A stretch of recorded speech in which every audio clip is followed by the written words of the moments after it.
Jesús es el camino que nos conduce a la salvación. Él es la verdad en un mundo de confusión.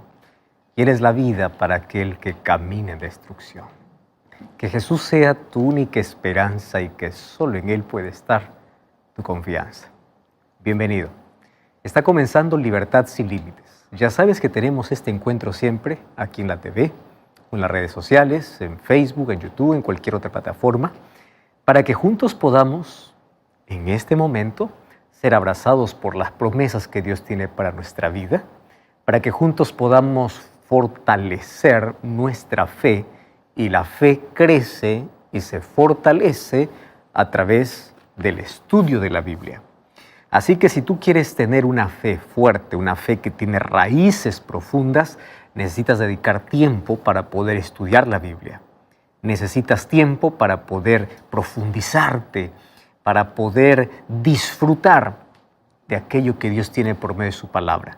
Entonces lo que hacemos en este programa es permitir que Dios nos hable por medio de su palabra, es permitir que nuestra fe pueda desarrollarse en un mundo lleno de incredulidad, de dudas, de dolor, de violencia y bueno, envuelto en tanta tragedia que muchas veces asalta nuestra mente dudas de ¿Dios me ama? ¿Acaso Dios se olvidó de mí? ¿Me siento abandonado? ¿Cómo nuestra fe se puede fortalecer en medio de tanta duda o incredulidad o de tanto dolor? Pues necesitamos un encuentro con la palabra. Por eso es que en este programa nosotros fortalecemos nuestra fe en Cristo mediante la Biblia. Y hablando de fortaleza espiritual, yo quiero ofrecerte un material exclusivo y extraordinario para ti. Este es el curso bíblico Biblia Fácil Apocalipsis. Tiene 18 capítulos. Y aquí vas a encontrar cómo entender el libro de Apocalipsis, que para muchos es un libro lleno de misterio, de imágenes, de símbolos, incomprensible. Lo vas a comprender de manera simple, sencilla. Puedes acompañar el programa Biblia Fácil también para poder estudiar este curso bíblico, mas puedes solicitar este curso que está disponible y es gratis a través de nuestro número de WhatsApp que aparece aquí en tu pantalla, y si no, te digo cuál es, más 5512 9810 1460, o también puedes ingresar a nuestra página web estudielabiblia.com. Ingresa allí y vas a encontrar este y otros materiales que sin duda van a fortalecer tu fe y van a hacer que juntos podamos estar siempre firmes en medio de cualquier circunstancia de la vida. Mientras más profundas son nuestras raíces, más fuertes seremos ante cualquier tempestad o cualquier tormenta que nos llegue en la vida. Hoy tenemos un tema súper importante. Te cuento, vamos a una brevísima pausa y ya regresamos aquí en Libertad sin Límites. ¿Sabes que el tema de la segunda venida de Cristo es uno de los, probablemente, hoy en nuestro tiempo, por momentos más hablado y luego olvidado?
Más hablado cada vez que surge alguna tragedia, alguna calamidad, cada vez que surge alguna cosa sorprendente, inesperada, todos comenzamos a hablar de Jesús viene. Y qué difícil es poder encontrar este mensaje cuando todas las cosas están bien, cuando las cosas están normal, cuando las cosas siguen su curso natural de la vida. Parece que vamos a ser eternos aquí en este lugar. ¿A poco le importa si Jesús viene o no más? Ocurre alguna cosa, pues hay un despertar. Y todo el mundo, Cristo está volviendo, Cristo está volviendo. Sin embargo, el mensaje de la venida de Jesús no es el mensaje que se tiene que predicar solo cuando hay tragedia, solo cuando hay un terremoto, solo cuando surge una pandemia, solamente cuando hay una calamidad. El mensaje de la venida de Jesús debe ser un mensaje inminente, predicado día a día, pero no solo predicado, necesitamos estar preparados para la venida de Jesús. Y hoy quiero que juntos podamos analizar algunos aspectos importantes, porque sobre este tema ya se habló mucho. Por ser la base de nuestra esperanza como cristianos, hay muchas cosas que nosotros ya hemos hablado incluso en este programa y en otros programas sobre el regreso de Jesús. Por ejemplo, hemos hablado ya cómo será su regreso, hemos hablado acerca de las señales de la venida de Jesús, pero hoy quiero hablarte de un aspecto interesante que tiene que ver con la razón de nuestra esperanza, la razón de nuestra fe. Porque el apóstol Pablo decía así, que la razón de nuestra esperanza en sí se basa en dos eventos que en la Biblia encontramos. El primer evento, la resurrección. Si Jesús solamente hubiese muerto y no hubiese resucitado, en vano es nuestra fe. Si Jesús resucitó y fue al cielo, pero no va a volver, en vano nuestra esperanza. Entonces, no hay fe, no hay esperanza. La resurrección de Jesús y las promesas de la segunda venida de Jesús es la base de nuestra fe, la base de todas nuestras creencias. El sacrificio de Cristo, su resurrección y su segunda venida. Entonces, de nada sirve que yo solamente pueda hablar y predicar sobre lo que Jesús hizo y no lo que Jesús hace y lo que va a hacer. Y hoy vamos a enfocarnos justamente en ese asunto. ¿Qué representa para la venida o para la vida de los creyentes la venida de Cristo? ¿Realmente nosotros vivimos de acuerdo a lo que creemos? ¿Cómo esto puede influenciar tremendamente nuestros hábitos, nuestra vida y cómo esto nos ayuda a superar los momentos más tristes y dolorosos de la vida? De eso hablaremos hoy aquí en nuestro programa. Así que, como siempre, Biblia en mano, lápiz y papel, que juntos vamos a estudiar sobre nuestra gloriosa esperanza. Vamos a una brevísima pausa, no cambies el canal. Ya regresamos. Existen tres palabras importantísimas dentro de la base del cristianismo: gracia, fe y esperanza. Las tres tienen que ver con nuestro bienestar, tienen que ver con nuestra salvación, tienen que ver con nuestra entrega, tienen que ver con la razón de nuestra existencia. Y como creyentes lo entendemos muy bien, pero quiero explicarte de manera breve lo que esto significa no solo para el creyente, sino para todo el ser humano. Si el ser humano rechaza la gracia de Cristo, está completamente perdido. Nadie se salva por hacer cosas buenas o por ser bueno, por ser honesto. Las personas se salvan por aceptar la gracia de Jesús. ¿Y qué es la gracia de Jesús? La gracia de Jesús está basada en su amor. Su amor no tiene límites. Su amor incluso es inexplicable. No hay manera de poder detallar, no hay manera de poder explicar el amor de Cristo. Entonces, cuando el ser humano rechaza su gracia, está rechazando el perdón, está rechazando la esperanza, está rechazando la salvación, está rechazando todo. Entonces, la gracia está basada en el sacrificio de Jesús, en el amor de Cristo, y es un regalo que Dios otorga al ser humano. El ser humano no merece la gracia de Dios. El ser humano merece justicia. ¿Qué cosa es justicia? La justicia es que tiene que pagar por todo aquello que hizo. Pero Dios, antes de poder ejecutar un juicio o justicia, porque Él es justo para toda la humanidad, Él extiende su gracia. Por eso es que gracia es recibir aquello que no merecemos. Justicia es recibir aquello que merecemos. Ahora, Dios nos otorga su gracia. Aquellos que rechazan su gracia son aquellos que pasarán y a recibir, obviamente, a pagar por todas sus faltas, por todos sus pecados, y finalmente serán destruidos. ¿Por qué razón? Porque la justicia de Dios es que Él odia el pecado. Él quiere eliminar el pecado. Entonces Dios ama al pecador, quiere eliminar el pecado, pero el ser humano, cuando rechaza la gracia de Cristo, se aferra al pecado, que cuando Cristo quiere destruir el pecado, tiene que destruirlo junto con el pecador. No porque quiere destruir al pecador, sino porque el pecador no quiere soltar el pecado. Esa es la primera palabra, gracia. La segunda palabra es fe. La fe es aquella que nos ayuda a poder visualizar más allá de las circunstancias presentes. El ser humano sin fe está muerto o está muriendo día a día. ¿Qué cosa hace que todos los días pueda levantarte motivado, sabiendo de que aquel día va a ser productivo, de que ese día vas a volver a casa, de que ese día vas a crecer, de que un negocio va a abrirse, de que tu hijo está creciendo, de que tu familia va a estar unida. Todo funciona en base a la fe. Pero la fe está basada ¿en qué? En confianza. Lamentablemente los seres humanos confían más en políticos, confían más en personas, confían más en seres humanos que les falla que en Dios. Entonces, ¿qué cosa es la fe dentro del plan de salvación? Es la respuesta humana ante el regalo divino. Dios me ofrece su gracia y yo lo acepto por medio de la fe. No lo entiendo todo, pero yo lo creo y yo confío. Y la fe me ayuda a sostenerme en los momentos de mayor crisis en la vida. Cuando paso por el valle oscuro, cuando hay silencio, cuando mis sentimientos ni siquiera me acompañan a pensar, Dios está conmigo. A veces el ser humano no siente eso.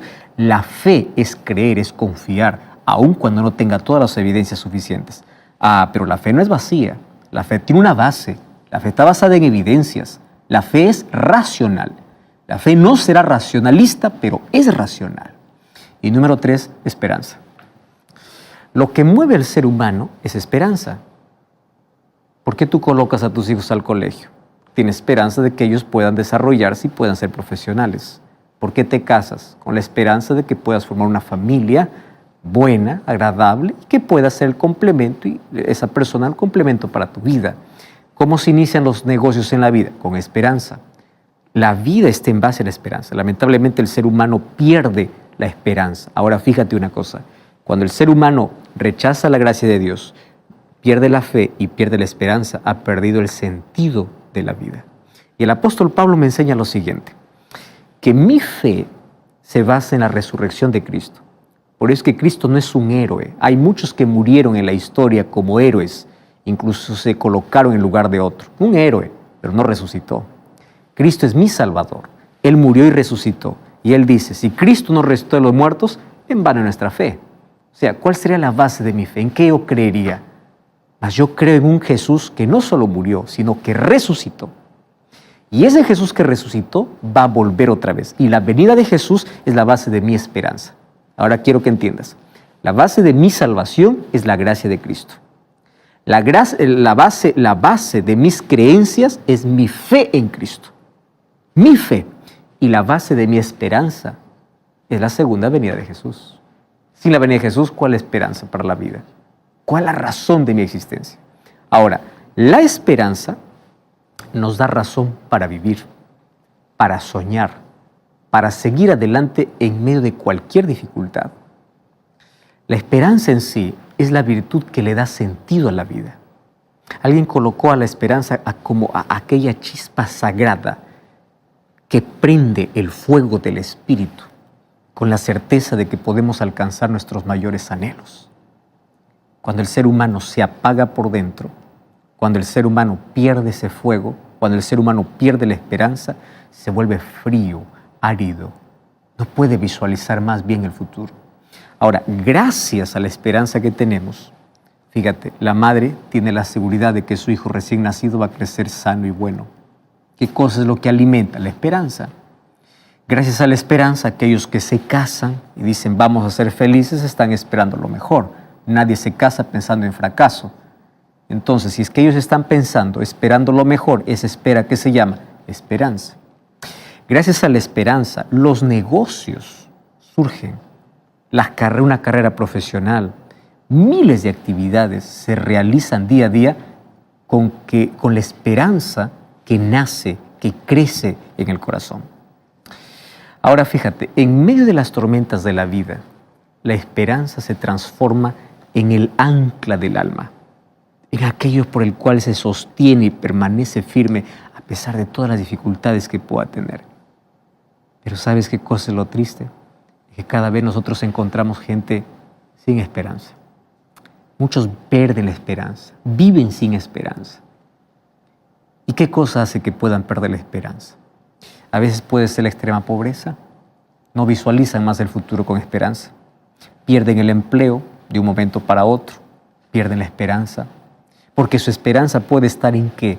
En dinero, en el trabajo. Su esperanza puede estar en algo que surja, en una respuesta, en la política. No sé, los seres humanos a veces colocamos nuestra esperanza en un lugar fallido, en un lugar que se quiebra. Entonces, cuando perdemos eso, perdemos la esperanza. Todo se vuelve gris.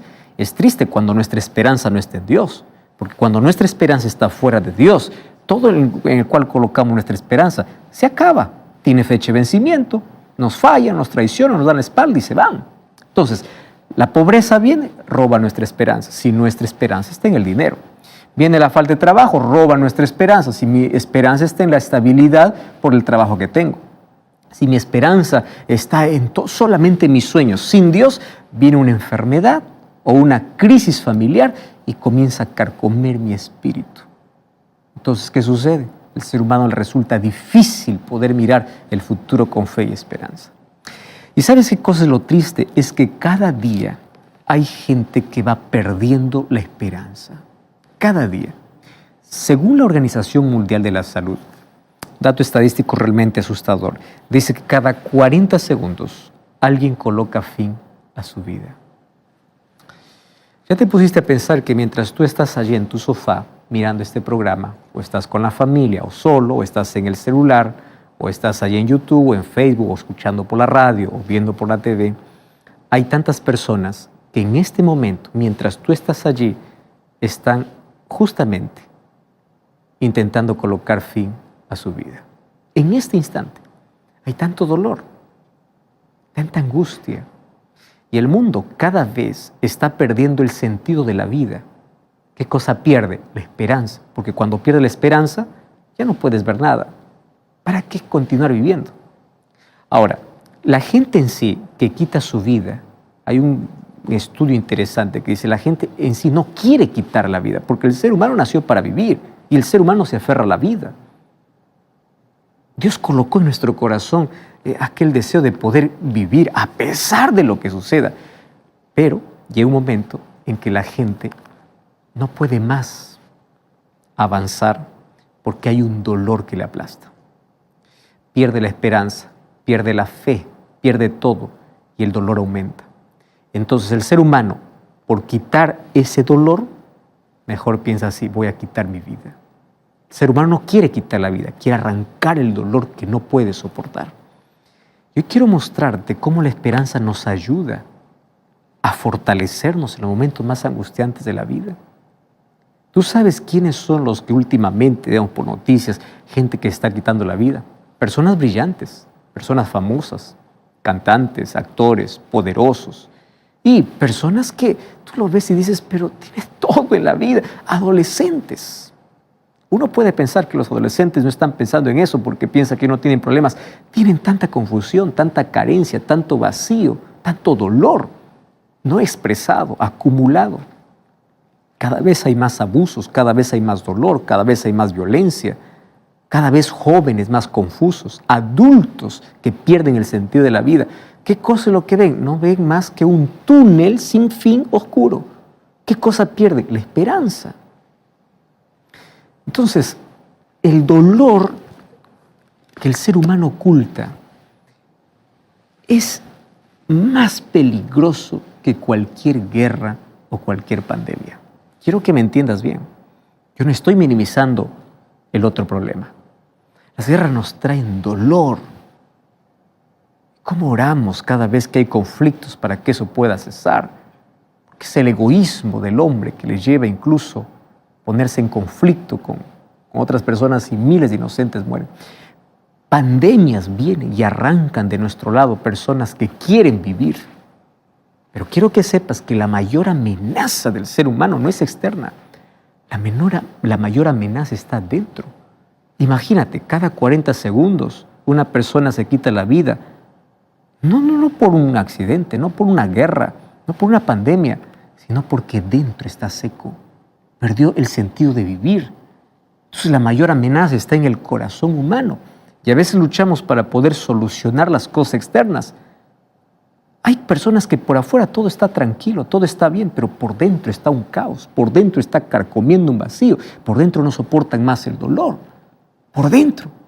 Ahora, quiero que entiendas, existe un peligro extremo externo, pero el mayor peligro es interno.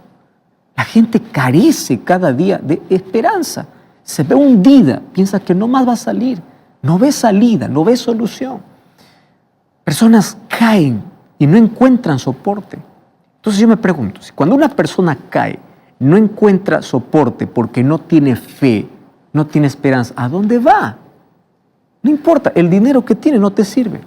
La fama, el poder, la juventud, la vida, todo lo que logras, tus títulos, no te sirven en el momento cuando caes, cuando necesitas que alguien te abrace, que alguien te fortalezca. Entonces, si pierdes la fe, si no confías en Dios, si pierdes la esperanza, tú caes. Ya no encuentras más fortaleza ni fuerza para continuar. Cuando yo abro la Biblia, yo encuentro que el apóstol Pablo habla cómo nuestra esperanza en Cristo puede sostenernos. Y quiero que leas conmigo, mira, 1 Timoteo capítulo 1, versículo 1. Dice así: Pablo, apóstol de Jesucristo, por mandato de Dios nuestro Salvador. Aparentemente hasta aquí solamente se está presentando. Y esto es un saludo que le está haciendo.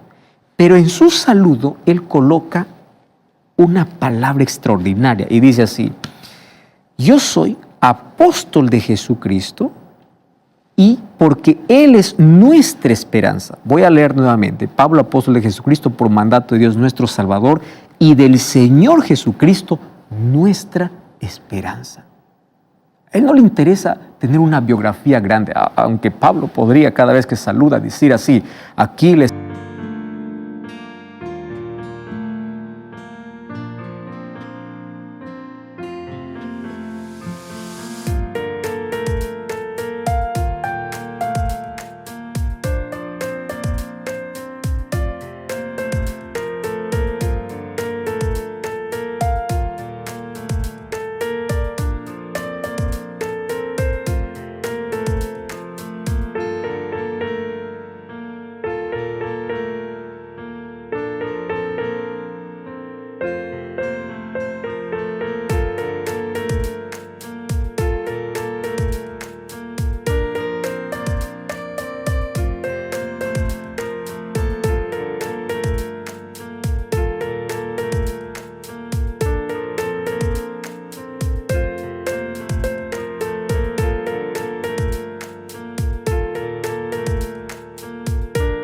saluda el políglota, el doctor, el que fue a la universidad. Aquí le saluda el intelectual. Aquí le saluda aquel que... No, a él le importa todo lo que logró en la vida.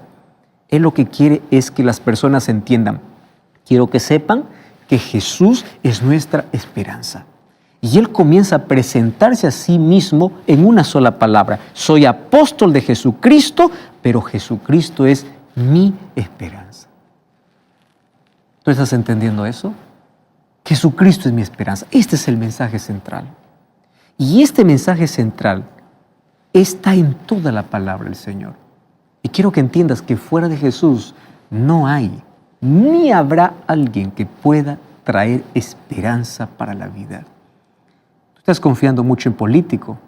Deja la política, confía en Dios. Yo no entiendo, hay personas que incluso discuten y se pelean. Finalmente el político ni te conoce quién eres.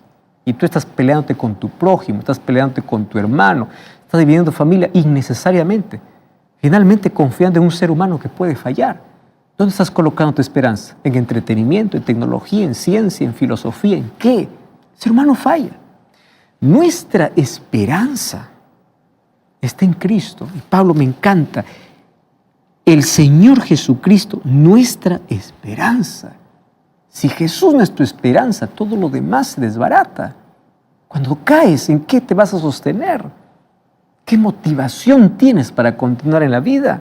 Cuando todo está bien, está todo excelente. Cuando viene la crisis, cuando viene el problema, cuando viene la muerte, cuando viene la tragedia, cuando viene el dolor, ¿en qué está tu esperanza? ¿Te favorece el dinero? ¿Te favorece la fama? ¿Te favorece el reconocimiento? ¿Te favorece? Todo lo demás es correcto. Pero si tú no tienes esperanza en Jesús, todo será vacío. ¿Y dónde está la esperanza? Nuestra esperanza está en Jesucristo, porque Jesucristo ha prometido que el mal no tendrá la última palabra. Que Jesús vendrá para poder colocar punto final a nuestra historia de dolor. La esperanza de poder disfrutar de un futuro glorioso en una tierra nueva tiene un significado real. ¿Pero por qué yo tengo que creer en eso? Mi esperanza no es vacía. Mi esperanza tiene una base. Y la base es lo que Jesús ya hizo en el pasado. ¿Cómo yo puedo confiar y esperar de que las cosas van a mejorar? Quien va a traer mejoría a este mundo no es la firma de presidentes, no es un nuevo político. Quien va a mejorar las cosas es más, las cosas no van a mejorar, las cosas van a empeorar. Quiero que entiendas bien esto. Mientras más nos aproximamos al fin del siglo, al fin de la historia, al fin de nuestro mundo, cada vez las cosas empeoran. Así que cuando alguien venga y te diga, conmigo las cosas mejoran, conmigo hay paz, conmigo hay seguridad, eso es mentira. Cada vez habrá más dolor, cada vez más injusticia. Claro que algunos pueden allí menguar, aliviar, ayudar por un momento, pero la oscuridad va a crecer. Ahora, quien me trae esperanza verdadera es Jesucristo. ¿Y por qué Jesús? Porque Él me garantiza que el mal no será para siempre. ¿Y cómo yo lo creo? Por lo que Él ya hizo en el pasado. Mira, ve, su primera venida es la garantía de que Él volverá por segunda vez. Así como tantas profecías anunciaban la primera venida de Jesús, hay tantas otras que me garantizan su segunda venida. Si Él cumplió con su primera venida, entonces hay garantía de que vendrá por segunda vez. La primera vez vino como un niño indefenso, pero la segunda vendrá como Rey de Reyes en gloria y majestad. ¿Quién viene? Ese mismo Jesús que murió en la cruz, ese mismo Jesús que resucitó al tercer día. Es el mismo Jesús que hoy quiere vivir en el corazón. ¿Para qué? Para traer esperanza. Mira lo que dice Colosenses capítulo 1. Colosenses capítulo 1, versículo 27, una vez más el apóstol Pablo. Dice así: a quienes Dios quiso dar a conocer las riquezas de la gloria de este misterio entre los gentiles, que es Cristo en vosotros, la esperanza de gloria. A mí me encanta, voy a unir aquí los dos textos, el primero con el segundo. El primero dice, Jesucristo es nuestra esperanza. Y este texto de Colosenses dice así, Cristo cuando mora en mí me da una esperanza de gloria. Una esperanza que brilla, una esperanza que puede interrumpir la noche más oscura de la vida. Porque es una esperanza gloriosa. Y quiero que sepas que este es el secreto sublime de una vida con sentido, una vida que tiene esperanza porque tiene a Cristo. Y el que tiene a Cristo tiene una esperanza gloriosa. Y la pregunta es, ¿cómo ocurre esto? ¿Cómo yo puedo permitir que Cristo pueda ser mi esperanza gloriosa? Que mi vida pueda tener sentido. Entonces vamos conmigo al libro de Mateo. Mateo capítulo 16, versículo 24. Mateo capítulo 16, versículo 24 dice así. Entonces Jesús dijo a sus discípulos, si alguno quiere venir en pos de mí, niéguese a sí mismo, tome su cruz y sígame. Hay muchos que ignoran este texto y solamente sueñan con una corona de vida, pero Jesús dijo, antes de la corona hay una cruz. ¿Estás entendiendo? Antes de la corona hay una cruz. ¿Quieres ser mi discípulo? ¿Quieres que yo viva en ti? ¿Quieres tener esperanza? Muy bien. Niégate a ti mismo, toma tu cruz y sígueme. ¿Qué significa eso? ¿Qué significa? Tomar la cruz es símbolo de crucifixión. Entonces, tomar la cruz significa crucificar mi egoísmo, mi yo, para que Cristo pueda estar en el trono de la vida. Entonces, cuando yo estoy crucificando mis deseos, mis caprichos, mi propia voluntad y me someto a la voluntad de Dios, mi voluntad se coloca en armonía con la voluntad de Dios, es porque Cristo comienza a vivir en mí. Eso es lo que el apóstol Pablo decía en Gálatas 2:20. Ya no vivo yo, sino Cristo vive en mí, porque yo estoy crucificado. ¿Qué cosa estoy crucificando? Mis propios intereses. Yo estoy llevando una cruz, pero estoy llevando con placer. ¿Por qué razón? Porque en esa cruz están muriendo mis deseos pecaminosos, mi vida antigua, y Cristo está en el trono, y mi voluntad está sometida a su voluntad. Cristo vive en mí. ¡Wow! Ahora, ¿cómo puede Cristo ahora vivir y morar en la vida? ¿De qué manera lo hace? Por medio del Espíritu Santo. Cuando vamos al libro de San Juan, capítulo 14, versículo 16 al versículo 18, Jesús dice para sus discípulos, yo rogaré al Padre y os dará otro Consolador para que esté con vosotros para siempre. Y me encanta porque el versículo 18 dice, yo no os dejaré huérfanos, vendré a vosotros. O sea, por medio del Espíritu Santo, Él está con nosotros y en nosotros. Y la pregunta es, ¿cómo el Espíritu Santo entra en mí? ¿Acaso es una fuerza? ¿Acaso es un aire? ¿Acaso es un viento que entra a mí? No, el Espíritu Santo vive en mí, limpiando mi mente. ¿A través de qué? De la palabra. Yo no puedo decir, el Espíritu vive en mí cuando no tengo tiempo para leer la Biblia. Yo no puedo decir, el Espíritu Santo está en mí cuando no tengo tiempo para mi comunión con Dios. Yo no puedo decir, el Espíritu Santo está en mí cuando yo no soy obediente. ¿Entiendes? ¿Quieres que Cristo vive en ti? Dedica tiempo, abre la Biblia, ora, sé obediente, sé fiel a Dios. Sé fiel a Dios. No seas fiel solo a lo que dicen por allí. Hay algunos que son más fieles al pastor que a la Biblia. Otros que son más fieles a la iglesia que a la Biblia. Tú tienes que obedecer, claro. Pero si aquello que dice el pastor o aquello que dice la iglesia no está de acuerdo con la Biblia, yo doy fidelidad a la Biblia. Entonces, Cristo vive en mi corazón de esa manera. Y con Cristo en mi corazón, entonces la vida se convierte en una vida de victoria. Cuando te digo que hay victoria, es porque hay lucha. La vida no es fácil, querido. ¿Y qué cosa me hace luchar? La esperanza de gloria. ¿Estás entendiendo? Entonces, para el cristiano, la esperanza de ver a Jesús cuando Él venga es la culminación de todos sus anhelos. Pero ¿cómo es que yo tengo viva la esperanza? Primero, Cristo tiene que estar en el trono de mi vida. Primero tiene que estar en mi corazón. Él es el que aviva aquel fuego, aquella llama.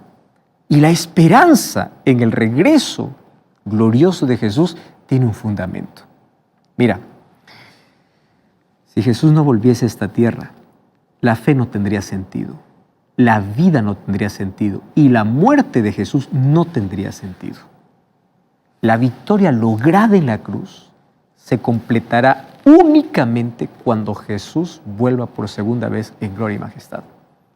Entonces ahí es donde la redención del ser humano será total y definitiva. ¿Por qué? En la cruz, ¿qué cosa hizo? Él me libró de la penalidad del pecado. Déjame explicarte de manera breve cómo es que la fe, la gracia, la fe y la esperanza están dentro del plan de salvación como una línea. Yo lo voy a colocar con 3 P's, ¿está bien? En la cruz, Él me muestra su gracia, su perdón, su salvación. Y ahí voy a colocar la primera P. Él me libra de la penalidad del pecado. ¿Cuál era la penalidad del pecado? Yo merezco morir. Pero Cristo se coloca en mi lugar para morir en mi lugar.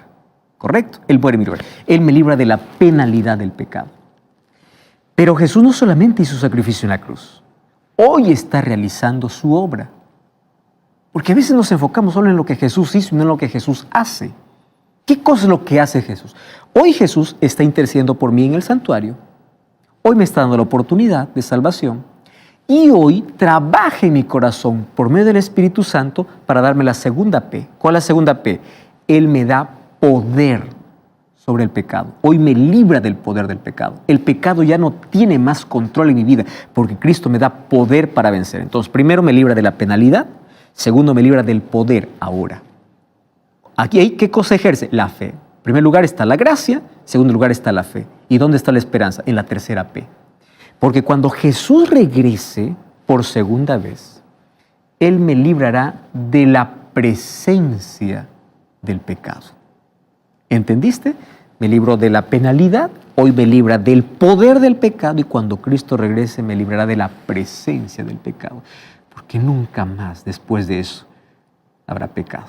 Ahora te voy a explicar un poquito mejor. Mira, en las religiones paganas, la salvación está entendida de una manera diferente. Para que el ser humano se salve, se piensa que el ser humano tiene que convertirse en Dios, o mejor, el ser humano tiene que elevarse a Dios. Por eso ahí aparece la meditación trascendental. Yo tengo que purificarme y elevarme y unirme. Personas buscan experiencia en la naturaleza, personas buscan un ser superior. Ese es en las religiones paganas. ¿Por qué? Porque se coloca el énfasis en que el ser humano tiene que elevarse, ¿correcto? Pero bíblicamente, en la fe cristiana, la salvación no es que yo tengo que elevarme. La salvación depende de alguien que elevado baja hasta la tierra. La salvación depende de la venida, del descenso del Dios hacia el hombre, en lo que Dios hace en favor del ser humano para salvarlo. Al venir por primera vez a esta tierra, Cristo dejó toda la gloria de los cielos y se hizo semejante al ser humano. Jesús descendió hasta el abismo del pecado.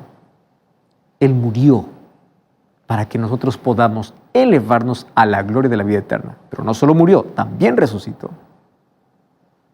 Para poder entender un poquito mejor esta historia, leí en un libro que hace algún tiempo, en un edificio de 40 pisos, sucedió un incendio repentino. Entonces las llamas se expandieron allí con tanta rapidez que se hizo muy difícil rescatar.